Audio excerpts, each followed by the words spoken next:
All right, KFC Radio YouTube exclusive major announcement from the pirate ship as Erika Ayers decides to step down. Is that you? Active shooter. Wait, did I just hear something? I just made something up in my brain. I feel like Jackie said something. No. Oh no. Oh. Okay. You're a Jackie's. Erica's gone. Women are not allowed to talk.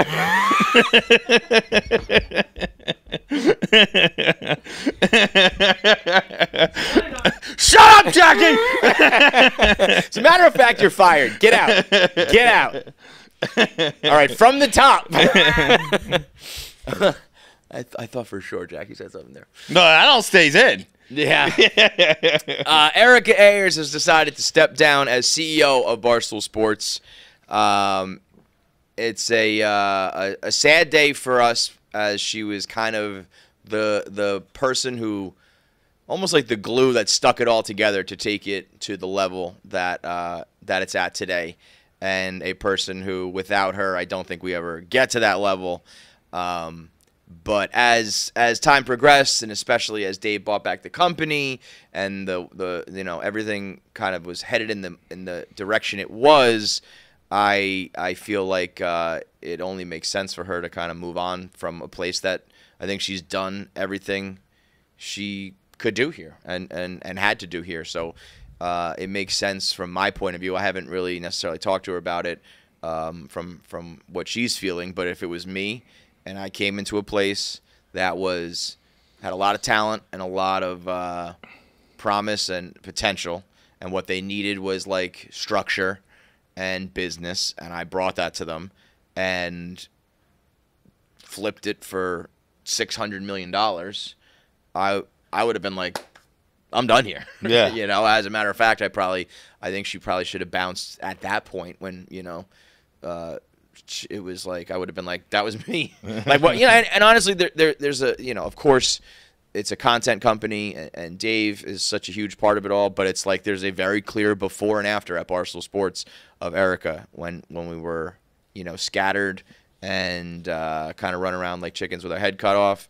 And she must have felt like the smartest person in the world for a long time. Like imagine a baby coming to you with a handful of Legos, and they're like, if you put this together, it's worth $600 million. And you're like, oh, it's real. I know how to do that. It's really easy. It's so easy. It was altogether probably the hardest and easiest job at all the same time. Because I can imagine she came in and was like, oh, my God, like this place, this is wrong. This is wrong. You're never going to get into, this meeting or meet these people or get this deal because of this, that, and the other thing. We've got to overhaul all of that. But she also was probably like, oh, you're not even doing the basics. Yeah. Like I can come in and like flip the light switch on and you're gonna be like, oh my God, the office works. So I'm sure on deep down she's probably like but on another level, I mean, I liken her to Phil Jackson in a way. It was like you need somebody who can come in and corral all of the biggest personalities. A company that, we know is just filled with, at that point, not as many, but it's always like 10 egomaniacs who all think they're right and everyone else is wrong and all want their content and we're all swimming upstream and working against the grain and all that shit.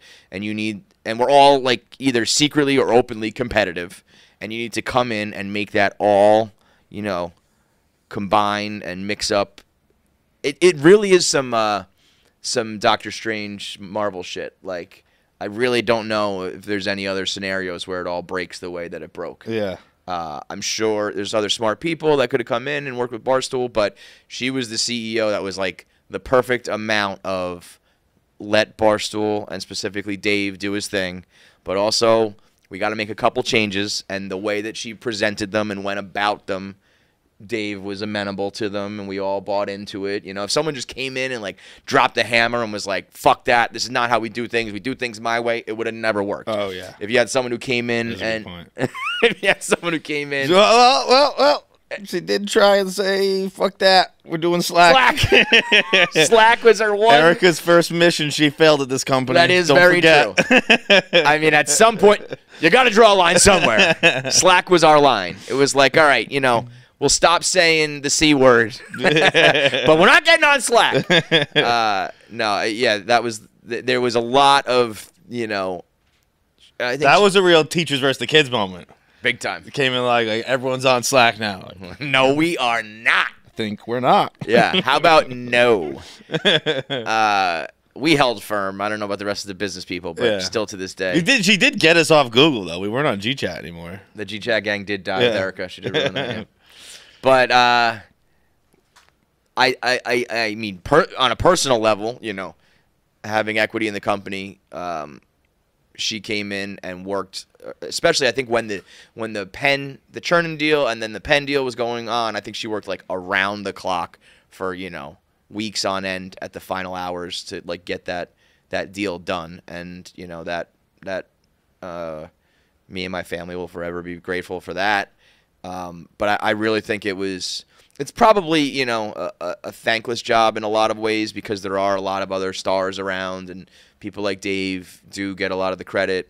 But there was like a lot of shit that needed to change and figuring out how to change it and do it in a good way was like half the battle. And I think she was the one who, put a lot of that in motion and hired, people to get certain things done. And I think she said in her email, revenue since she came in, a little bit of a flex on her email, revenue was up 5,000% since she came in. That's a good amount. That's a good number. There's definitely some good stats for her Hall of Fame resume.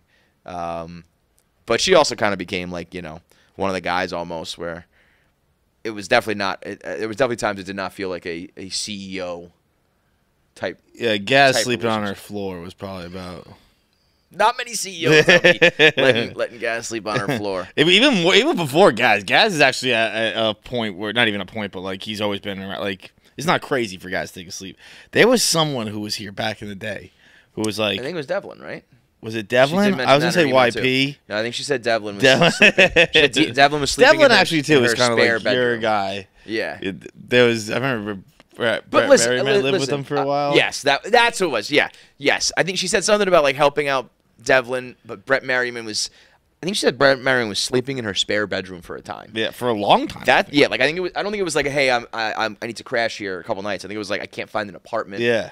But like I'm working on it, and just certain things like that. She was more of like Barstool's mother or Barstool's teacher than Barstool's CEO at times, where it was like just taking care of people, like literally taking care of their lives and not just taking care of business. So it was the perfect hire at the perfect time with the like kind of the perfect results, and the fact that it's all back to where it was before her.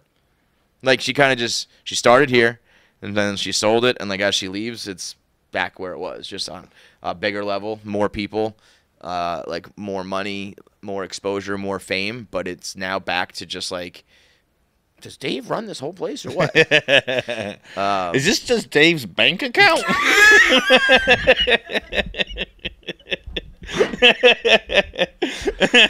Honestly, that is the perfect way to sum it up. Erika came in and she took Dave's bank account and turned it into a whole company. And I'm really not joking about that. It used to just be one big bank account that Dave would pay payroll and rent and his own expenses and all of that shit, all of it. Buy horses, buy vacations and Italian clothes, all of it. One big Dave bank account that she turned into a $600 million company, and now as she walks out the door, it's back to Dave's bank account. It's just a lot fucking bigger. So if there's one person who really should thank her, it's Dave, because it's just like, hey, you took my bank account, and now you're giving it back, and it's a lot bigger. So shout out to Erika. They're truly one of a kind. I really believe there's nobody that could have done it exactly like her. Sure, other people would have succeeded. I think a lot of other people would have failed, but I think there's only one person who could have done it the way that it was done, and I think the way that it was done is bigger and beyond all of our wildest dreams. I don't think I ever even considered. I mean, we used to talk about like pie in the sky. Maybe one day we could sell this for $100 million. She went 6x over that. So shout out to her for all that she did and all that she sacrificed to get it done. And wherever she ends up next, they'll be very lucky to have her. So thanks a lot, boss. All right, thanks for watching. Make sure you subscribe, like, and leave a comment below. Click that button. Or I'll cut off my finger.